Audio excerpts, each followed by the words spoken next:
We provide you the platform to turn your dreams into reality. Give wings to your aspirations with KR Mangalam University. जिस तरह के बयान सामने आ रखे हैं, जिस तरह से ईरान के तेवर दिखाई दे रहे हैं, खामेनेई के तेवर दिखाई दे रहे हैं, और एक तरह से उन्होंने तो यह बता दिया कि अमेरिका के मुंह पे तमाचा है। वो जो संभावित इस हफ्ते वो कहने वाले थे कि एक इसी डील को लेकर बैठक होने वाली है, वो बैठक से भी साफ इनकार करता हुआ ईरान नजर आया। मैं आऊंगी उस पर, लेकिन अमेरिकी अधिकारी जिन्होंने ये माना कि इस्फहान में ईरान की परमाणु फैसिलिटी जमीन के नीचे इतनी गहराई में कि बंकर बस्टर बम भी उसका कुछ बिगाड़ नहीं सकते। अमेरिका ने इस्फहान परमाणु फैसिलिटी पर टॉमहॉक मिसाइल से हमला किया था।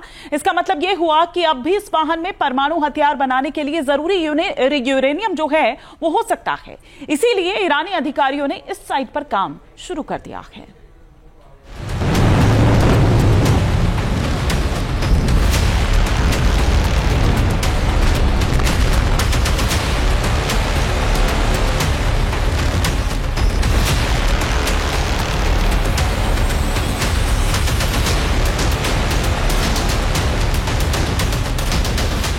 ईरान के इस्फहान परमाणु साइट से आई इस तस्वीर ने अमेरिका और इजराइल के साथ पूरी दुनिया को सकते में डाल दिया है।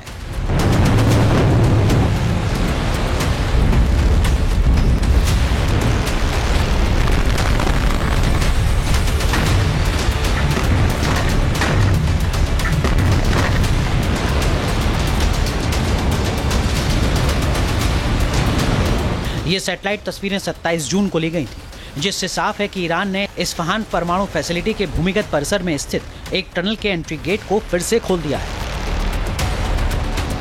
इस गेट को पहले सील कर दिया गया था। अमेरिकी खुफिया एजेंसियों का दावा है कि ईरान की अधिकांश समृद्ध परमाणु सामग्री इस्फहान और फोर्डो में दबी हुई है। वहीं अमेरिकी अधिकारियों का मानना है कि इस्फहान की भूमिगत संरचनाओं में ईरान के समृद्ध यूरेनियम भंडार का लगभग 60% हिस्सा है, जिससे ईरान परमाणु हथियार बना सकता है। हालांकि अमेरिकी राष्ट्रपति डोनाल्ड ट्रंप लगातार इस्फहान से लेकर फोर्डो परमाणु साइट तक तबाह होने का दावा कर रहे हैं। As you know, their sites were obliterated. They're very evil nuclear sites. They were now has been proven. We had some fake news for a little while. अमेरिकी B-2 बम वर्षकों ने ईरान के फोर्डो और नतांज परमाणु स्थलों पर तो 1 दर्जन से ज्यादा बंकर बस्टर बम गिराए थे, लेकिन इस्फहान पर केवल अमेरिकी पनडुब्बी से दागी गई टॉमहॉक मिसाइलों से ही हमला किया गया था। ऐसा क्यों किया गया, इसकी वजह भी हम आपको बता दें।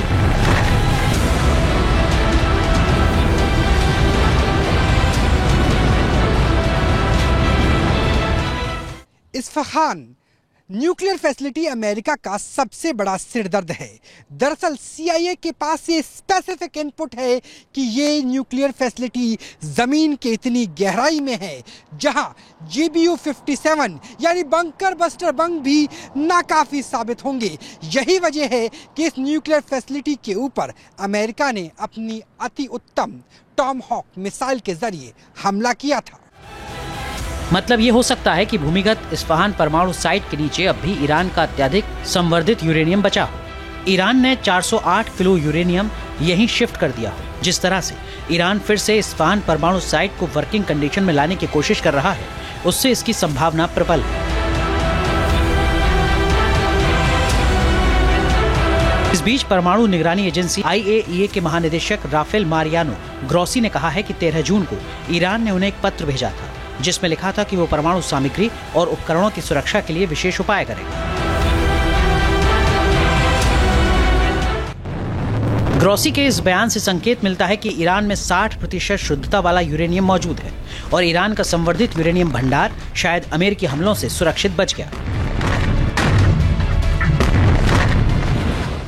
ईरान की संसद में IAEA के साथ सहयोग निलंबित करने वाला बिल पारित हो चुका है। इसका ये मतलब हुआ कि IAEA की ओर से ईरान के परमाणु कार्यक्रम की जांच, निगरानी गतिविधियां और रिपोर्टिंग रुक सकती है।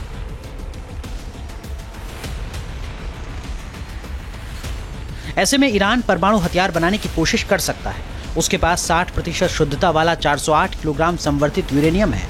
60% शुद्धता का स्तर हथियार ग्रेड यूरेनियम से एक स्तर नीचे होता है, लेकिन इससे बहुत कम समय में परमाणु हथियार बनाए जा सकते हैं।